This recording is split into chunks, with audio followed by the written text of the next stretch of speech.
Small molecules, such as sugars and amino acids, can be transported up a concentration gradient. The sugar moves via a membrane transport protein from outside of the cell where the sugar concentration is low to the inside of the cell where the sugar concentration is high.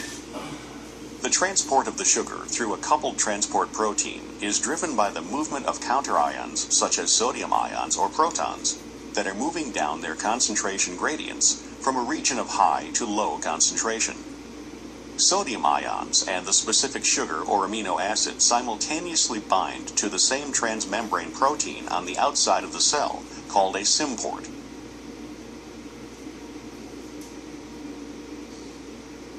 When the counterion is sodium, the low concentration of sodium on the inside of the cell required to transport the sugar is maintained by the sodium-potassium pump, which is powered by ATP.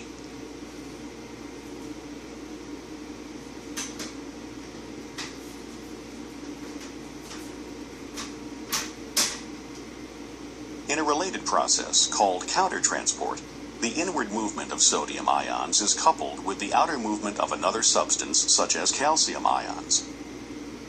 As in cotransport, the sodium ions and the other substance bind to the same transport protein called the antiport, but in this case they bind on opposite sides of the membrane and are moved in opposite directions.